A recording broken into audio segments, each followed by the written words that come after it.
E aí pessoal, beleza? Aqui quem fala é o professor Lucas e nós vamos trabalhar hoje o conceito de paleontologia. Antes, não se esqueça de se inscrever aqui no meu canal, ativando o sininho, que é a notificação, e toda semana, quando tiver vídeo novo, você vai ter uma notificação nova sobre o conteúdo que você já está acostumado, né? Paleontologia, geologia e geociências no geral. Bem, vamos lá então para o nosso vídeo de hoje. O que é paleontologia?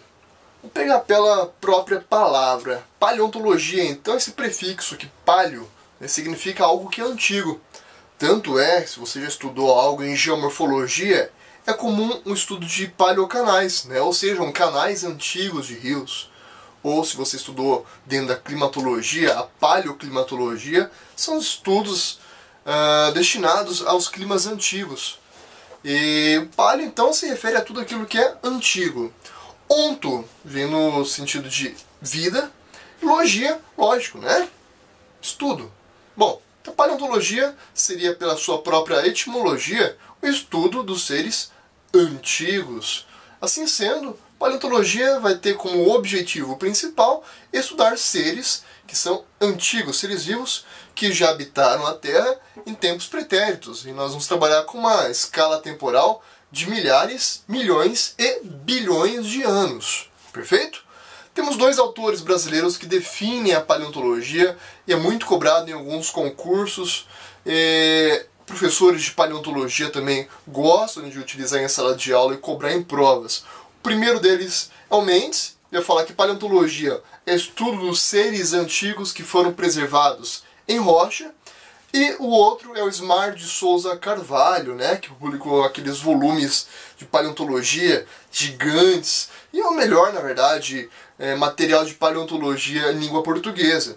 E o Ismar de Souza Carvalho fala que paleontologia é o estudo, é a ciência que estuda os seres vivos que foram preservados, sejam seus restos ou seus vestígios. Vamos falar primeiro da análise de Mendes, né? Mendes fala que são seres que foram preservados em rochas, só que isso é uma colocação equivocada que Mendes trouxe, porque sabemos hoje que nem todos os seres vivos são preservados em rochas, e rochas sedimentares no caso. Um exemplo que nós temos são os seres que são preservados em turfeiras, ou seres vivos que foram preservados em âmbar. Tenho certeza que você se lembra de Jurassic Park, aquele primeiro lá, né? E temos ainda os seres vivos que foram preservados em gelo. Isso é a criogenia. Um grande exemplo que podemos colocar aqui são os mamutes preservados em geleiras lá no Ártico.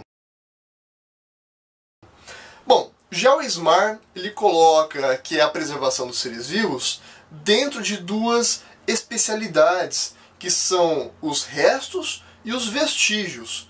Os restos seriam de fato as partes desses seres vivos que foram preservadas.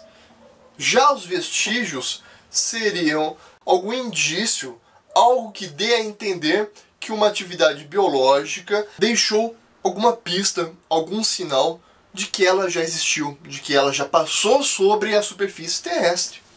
Então a paleontologia ela vai estudar desde fragmentos de ossos, conchas, carapaças, partes moles, né, tecidos, músculos, até alguns indícios também, ranhuras em rochas, marcas impressas em rochas, pegadas, cascas de ovos. Então tudo isso são materiais importantes e que o paleontólogo se debruça a estudar, a compreender. Bom, feita essa caracterização inicial do que significa a paleontologia, vamos passar aos seus campos de estudo.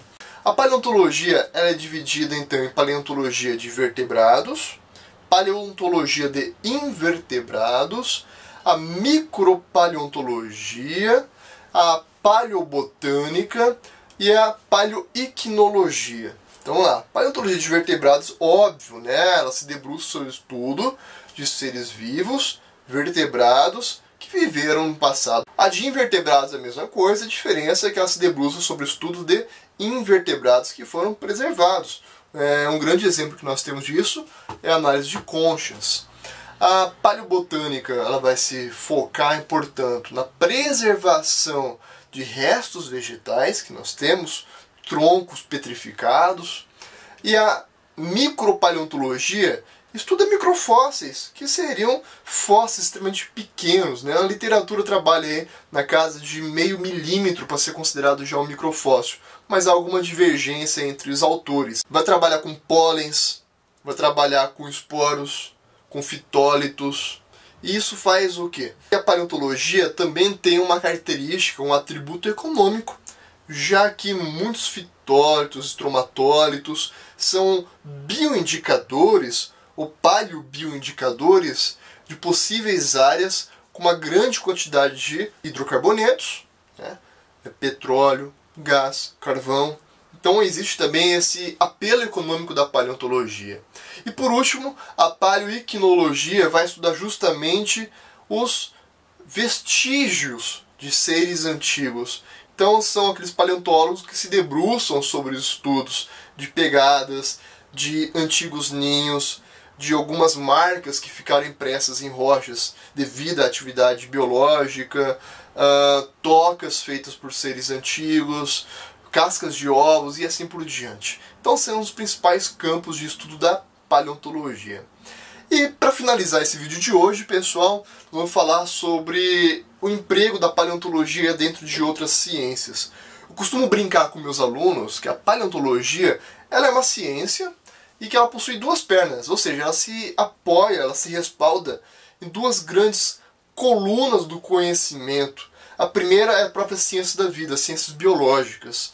A segunda é a própria ciências, as geociências, no caso mais especial, a geologia. Portanto, a paleontologia ela vive de estudos que se respaldam também em outras ciências, como é o caso das ciências biológicas, como é o caso da geologia. Vamos falar primeiro das ciências biológicas, né?